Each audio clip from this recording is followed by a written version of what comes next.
Pemirsa sana, tiada waktu kecuali untuk bermain. Dan selalu itulah yang menjadi tuntutan anak setiap kali dibatasi orang tuanya. Anak-anak memang punya dunianya sendiri. Dan memang dalam syariat agama sendiri, anak-anak yang belum balik belum dibebani menjalankan syariat agama. Sekalipun sejak dini, perintah-perintah dan larangan agama itu sudah harus ditanamkan pada anak. Maka anak di usia itu sebelum menginjak balik, belum mempertanggungjawabkan amal perbuatannya di hadapan Allah Subhanahu wa Ta'ala.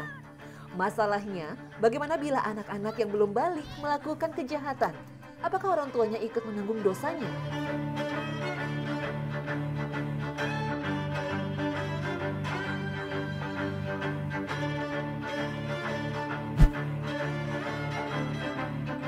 Pada prinsipnya, seseorang hanya menanggung dosa yang dia perbuat sendiri dan tidak akan menanggung dosa yang dilakukan orang lain. Dalam surah Al-An'am ayat 164, Allah Ta'ala berfirman, "Katakanlah Muhammad, apakah patut aku mencari Tuhan selain Allah? Padahal dialah Tuhan bagi segala sesuatu. Setiap perbuatan dosa seseorang, dirinya sendiri yang bertanggung jawab. Dan seseorang tidak akan memikul beban dosa orang lain. Kemudian kepada Tuhanmu lah kamu kembali. Dan akan diberitahukannya kepadamu apa yang dahulu kamu perselisihkan." Al-Quran Surah Al-An'am ayat 164. Dalam sebuah hadis juga disebutkan bahwa seorang anak tidak akan bertanggung jawab atas perbuatan dosa orang tuanya. Begitu pula sebaliknya. Rasulullah Shallallahu Alaihi Wasallam bersabda, "Tidaklah seseorang berbuat dosa kecuali dosanya akan menjadi tanggung jawabnya sendiri." Orang tua tidak akan berbuat dosa, lalu dosanya dipikulkan kepada anaknya. Demikian pula seorang anak tidak akan berbuat dosa, lalu dosanya dipikulkan kepada orang tuanya. Hadis riwayat Tirmizi dan Ibnu Majah.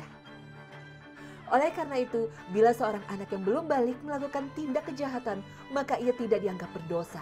Begitu pula orang tuanya, kecuali bila orang tuanya sengaja tidak mendidiknya dengan baik, sehingga anak tersebut berbuat dosa itu. Kala itu orang tuanya ikut bertanggung jawab karena anak itu berada di bawah tanggung jawab mereka. Allah Ta'ala berfirman dalam surah At-Tahrim ayat 6, "Hai orang-orang yang beriman, peliharalah diri kalian dan keluarga kalian dari api neraka yang bahan bakarnya adalah manusia dan batu. Penjaganya malaikat-malaikat yang kasar, keras dan tidak mendurhakai Allah terhadap apa yang diperintahkan olehnya kepada mereka. Dan mereka selalu mengerjakan apa yang diperintahkan." Al-Quran Surah At-Tahrim ayat 6.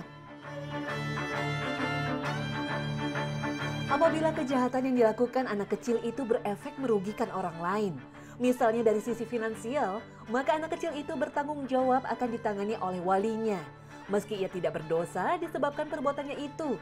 Ibnu Abdil Bar menerangkan, para ulama sepakat menyatakan bahwa anak kecil bertanggung jawab atas kerusakan harta yang mereka perbuat. Mereka hanya dibebaskan dari dosa, tapi kerusakan yang diperbuat tetap harus bertanggung jawab. Wallahu alam.